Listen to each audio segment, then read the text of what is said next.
श्री स्वामी समर्थ. आज तुमच्यासाठी कुबेर भगवानांचा असा एक मंत्र आणलाय की जर तुम्ही त्याच्याकडे कानाडोळा केला तर तुम्ही जीवनभर पश्चाताप कराल.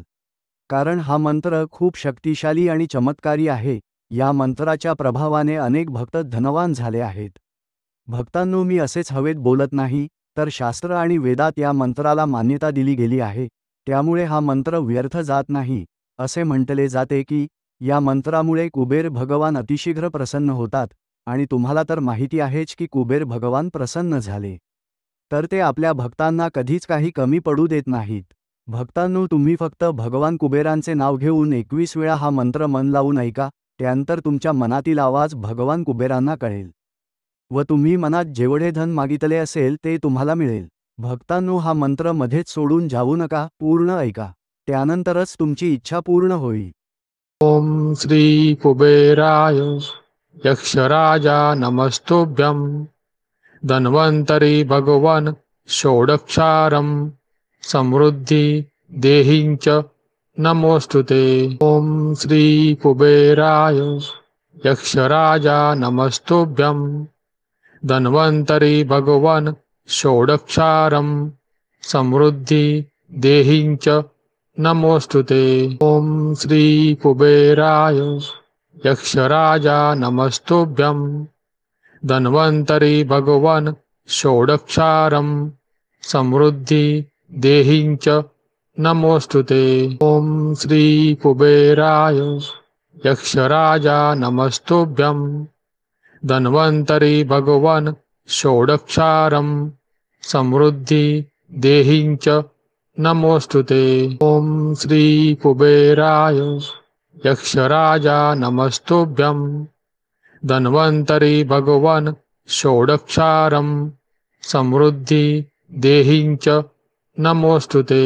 ओम श्री कुबेराय यक्षराजा नमस्तुभ्यं धन्वन्तरी भगवान षोडक्षारं समृद्धि देहिंच नमोस्तुते. ओम श्री कुबेराय यक्षराजा नमस्तुभ्यं धन्वन्तरी भगवान षोडक्षारं समृद्धि देहिंच नमोस्तुते. ओम श्री कुबेराय यक्षराजा नमस्तुभ्यं धन्वन्तरी भगवान षोडक्षारं समृद्धि देहिंच नमोस्तुते. ओम श्री कुबेराय यक्षराजा नमस्तुभ्यं धन्वन्तरी भगवान षोडक्षारं समृद्धि देहिंच नमोस्तुते. ओम श्री कुबेराय यक्षराजा नमस्तुभ्यं धन्वन्तरी भगवान षोडक्षारं समृद्धि देहिंच नमोस्तुते.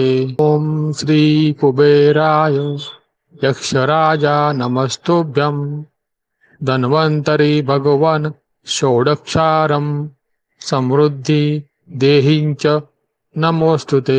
ओम श्री कुबेराय यक्षराजा नमस्तुभ्यं धन्वन्तरी भगवान षोडक्षारं समृद्धि देहिंच नमोस्तुते. ओम श्री कुबेराय यक्षराजा नमस्तुभ्यं धन्वन्तरी भगवान षोडक्षारं समृद्धि देहिंच नमोस्तुते.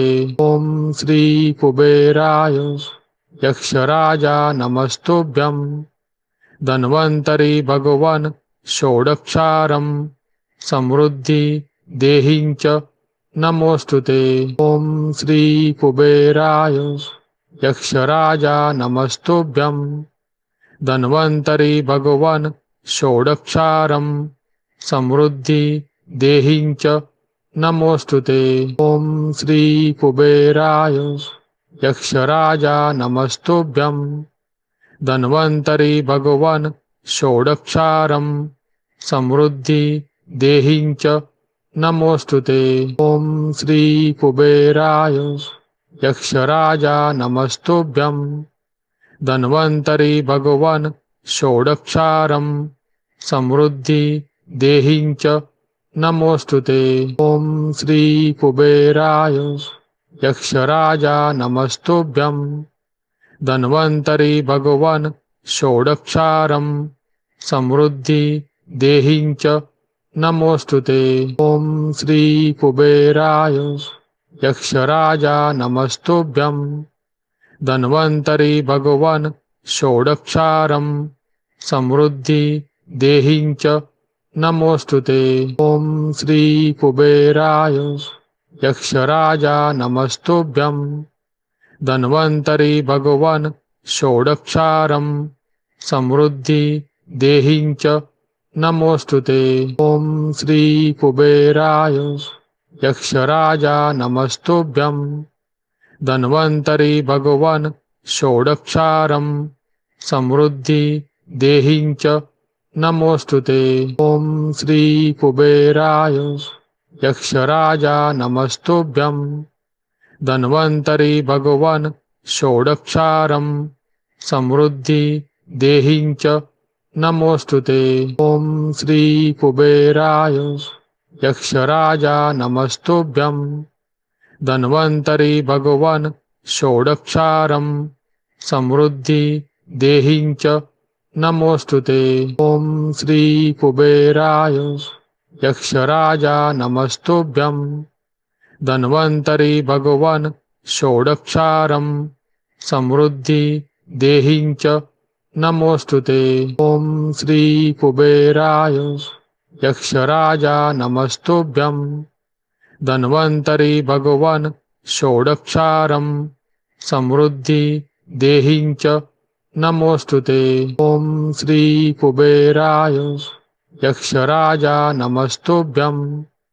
धन्वन्तरी भगवान् षोडक्षारं समृद्धि देहिञ्च नमोऽस्तुते। ॐ श्री कुबेराय यक्षराजा नमस्तुभ्यं। धन्वन्तरी भगवान् षोडक्षारं समृद्धि देहिञ्च नमोऽस्तुते।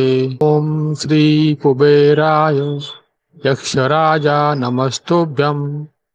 धन्वन्तरी भगवान् षोडक्षारं समृद्धि देहिञ्च नमोऽस्तुते। ॐ श्री कुबेराय यक्षराजा नमस्तुभ्यं। धन्वन्तरी भगवान् षोडक्षारं समृद्धि देहिञ्च नमोऽस्तुते। ॐ श्री कुबेराय यक्षराजा नमस्तुभ्यं। धन्वन्तरी भगवान् षोडक्षारं समृद्धि देहिञ्च नमोऽस्तुते। ॐ श्री कुबेराय यक्षराजा नमस्तुभ्यं। धन्वन्तरी भगवान् षोडक्षारं समृद्धि देहिञ्च नमोऽस्तुते। ॐ श्री कुबेराय यक्षराजा नमस्तुभ्यं। धन्वन्तरी भगवान् षोडक्षारं समृद्धि देहिञ्च नमोऽस्तुते।